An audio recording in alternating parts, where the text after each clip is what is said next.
everyone and welcome back. If you're new here, my name is Matilda and I make videos about books, reading, writing and other things that tickle my fancy. Today I'm here to start off a new series for this channel because the weekly writing vlog is going so well and I'm writing so many words, in which I will discuss and talk about and share my current work in progress. I have mentioned this project before. It is the project I swapped over to now during camp in July, and I've mentioned it in a few different videos as well.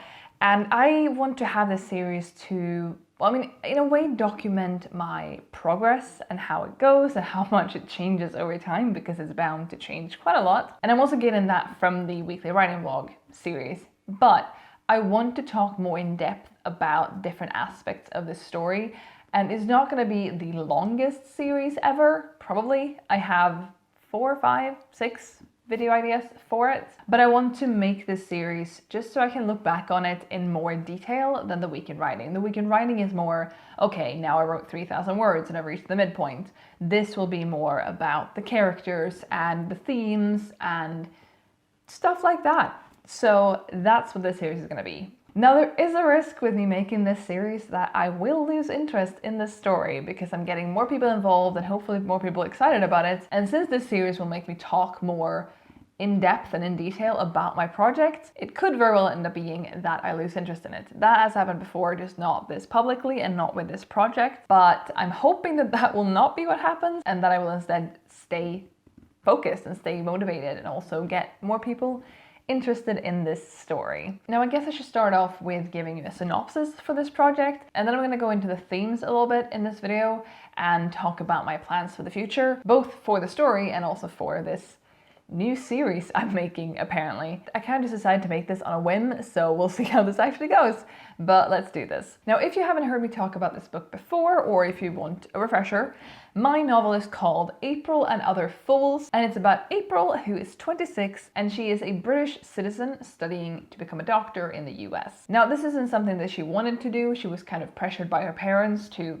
head down this career path, and she only agreed to do it if she got to do it abroad because she wanted to get the heck away from her parents. So as the novel opens, she is in the US and she's about to graduate or advance into the next part of med school, and there's going to be a ceremony about it, and I'm a little iffy about the exact details right now about how that whole thing goes down, but I know there's supposed to be a graduation ceremony at this point in her career or in her schooling, and not long before that she discovers that she is ineligible to continue. She has failed some course, or there is something else going on. I'm not going to get into too much detail about it because I don't know it's 100%, and the way I've written it is probably not the correct way. But she finds out that she's not going to get to graduate and is basically asked to resit something next semester, but right now there's nothing she can do.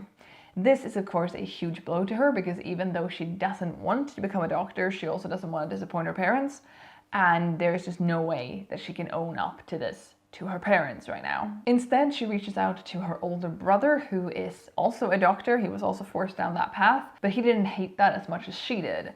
So he was more willing to comply with what their parents wanted, and he is content in his career. So she contacts him, who is really the only family member she wants to talk to, and he tells her to just come home, you can sleep on my couch, we'll figure this out, we'll tell them together, it's gonna be fine. And so April leaves. She leaves the life she's made for herself at college. She hasn't, however, been the most social person, she hasn't made a lot of friends, but it's still this thing where she has to leave behind the life she's made for herself, essentially. And she has to get rid of a bunch of stuff and just get on the next plane home, basically, without having told her parents. Now, her parents, especially her mother, has been really insistent on them coming to the graduation ceremony, despite the fact that April has been saying no for a long time. Even before she knew she wasn't going to graduate, she's been like, no, I don't actually want you there. I would prefer it if you stayed home. But her parents are very insistent on coming. And when April lands in London, having flown from Boston to Reykjavik, and then from Reykjavik to Heathrow, she has like 6 missed calls from her parents and voicemails about graduation and just focused on that. And she gets some really bad news sort of backwards, something that's really, really important to her, that I'm not going to tell you what it is. Something that's really, really important to her is something that her parents just kind of brush over, like it's not important to them. They are focused on graduation, whereas April finds out about this other thing and is essentially heartbroken. That incident makes her realize that her parents just don't give a shit about her well-being. They are focused on her career and her going down the right path, but they don't really care about her and how she's feeling. And even though she's now at Heathrow and she's going to go visit her brother and stay with him and they'll figure it all out, she just can't. She can't do it. But the person she was sitting next to on one of her flights talked very fondly about Sweden, specifically about Gotland. Now, conveniently enough, there is a flight leaving for Visby from Heathrow in a couple hours, and her brother wasn't going to come pick her up anyway because he was busy with work and they were going to meet at his apartment later in the evening instead.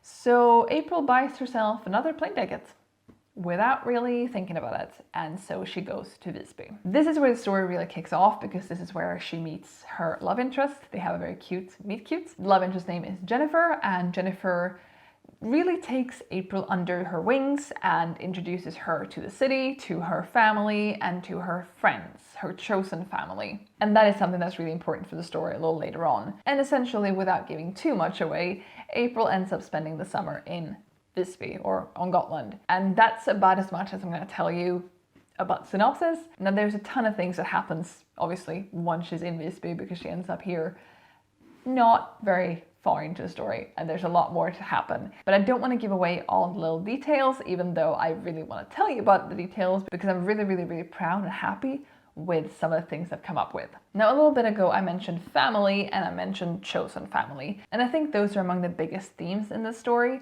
and just how important that is, and just how important it is to find your people, to find your family, be that your real family or your chosen one.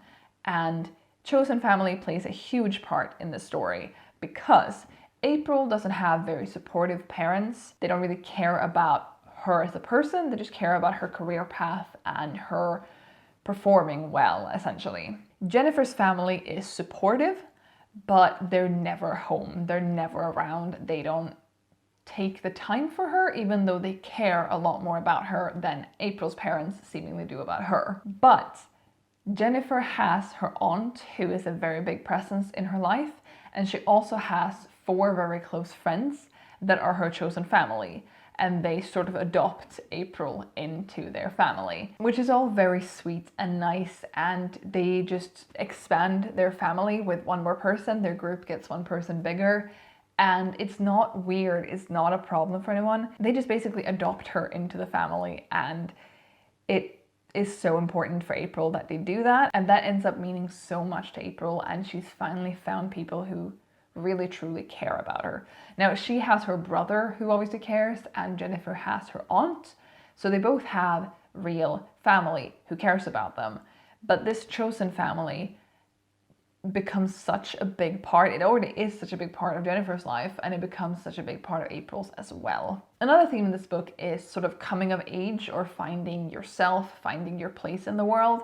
And a big part of it is April finding, first of all, her chosen family, but also finding herself, because she's been on this path to make her parents happy and she has failed to do so. And while that is a big blow and she's sad about it and she wishes she wouldn't have upset them, she now has to find who she is and what she wants. She's known for a long time she doesn't want to be a doctor, but what does she actually want? What does she actually care about? And how can she get her parents to accept that? Jennifer also needs to figure out her place in the world and has some things that she needs to figure out. And that is another thing they have in common, even though the situations are different. But they have each other and they have chosen family, and they have the tools, they find the tools and have the help to figure things out and move on with their lives. And that ties back to chosen family as well, that they have all this help and support that they aren't necessarily getting or finding in their own parents. Another important part for me about this novel is that queerness and LGBTQAI+ identities, etc.,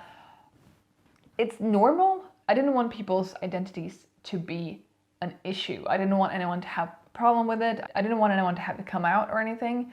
I just wanted to make that completely normal and completely accepted, and no different from a straight relationship or any other sort of identity. One of my favorite authors, a Swedish author, AaOF, I've mentioned her before, she has also done this in her works, and she, just like I, have taken the normal current world but just added that as a thing that's totally acceptable.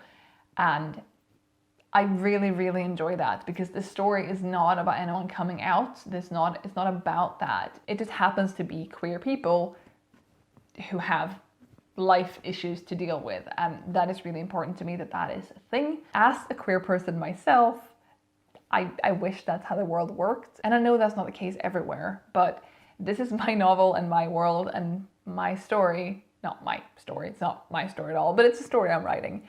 And I just wanted that to be a non-issue. Now, I'm currently about 38,000 words into the story. As of me filming this, I may have written a bit more before I upload this, hopefully, because I haven't written in a while, as you will have seen in the week in writing that went up probably a couple days ago. But I'm at 38,000 and I'm hoping to be done with this draft. This is my first draft at the end of September. I think that is somewhat reasonable. Now, there are some things going on in my life. For example, I am job hunting and I injured my foot again. So I don't know what's gonna happen with that and if I'm gonna need surgery again or anything.